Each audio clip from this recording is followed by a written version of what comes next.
Day 2 of Broncos training camp is here and gone, and it was bodacious. Nix that. It wasn't bodacious. In fact, it was pretty underwhelming from all three quarterbacks. They all had nearly the exact same day. Bo Nix got the start with the starters today. Then we got to see Zach Wilson, then Jarrett Stidham after he got to work with the starters yesterday. And they all were nearly identical. In 7-on-7s, not a single pass hit the ground. They were all perfect. So it's like, oh, let's go. They're heating up. And then things slowed down when it got to the team periods. We start the team period by Bo going deep to Troy Franklin with Pat Surtain on him, and Bo overthrew him. Bo overthrew Troy Franklin, the fast guy. So wasn't able to hit on any deep passes. Nearly an interception from Zach Wilson in the periods as well. And Jarrett Stidham was just Jarrett Stidham, meaning he makes the right plays, nothing flashy at all. He probably won the day with Bo coming in right below him and then Zach coming in third again. So speaking of Zach though, Sean was asked about Zach after practice and he had an interesting response because in this rotation, Jarrett Stidham was yesterday, Bo Nix was today, so it should mean Zach Wilson tomorrow, right? In theory, it's Wilson's turn to play with the Yeah, and I said I'd fill you in tomorrow. We'll see how it goes.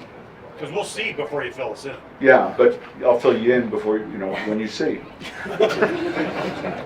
Also on the second day of training camp, Court was in session, meaning Courtland Sutton got paid a little bit more than he was getting paid before. The Broncos and Courtland Sutton finally agreed to that restructure that he's been seeking since the beginning of April. What ended up happening, Courtland Sutton gets an extra $1.5 million in incentives to bring his potential total this season over $15 million. The Broncos had offered him $1 million in incentives this offseason, but he wanted more. They finally come to an agreement today to make it $1.5 million.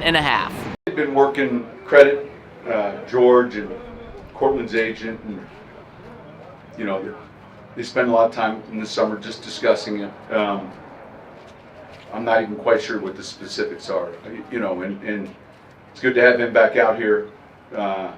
He provides leadership as well as skill set that we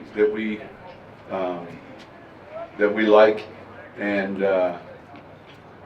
just as we talked about the running back room, that position group is going to be interesting. Yesterday, one of the biggest takeaways from the first day of training camp was seeing a slimmer Javonte Williams, who looked faster, more explosive, and Sean Payton told us after practice yesterday that Javonte Williams has lost weight under his direction. Sean Payton pointed to his college tape and said, that's the Javonte Williams I want. So Javonte Williams took that upon his shoulders and lost 11 pounds. He's down to 221 pounds. He says he feels shiftier, faster, and you can tell it on the football field, but it hasn't been easy to lose that weight. Whole lot of sacrifices. What's the number one sacrifice you gave up? I think the biggest thing, I just didn't eat after 7 p.m. and I just cut all my snacks out because I like to snack a lot, like Takis and things like that. I cut all that out.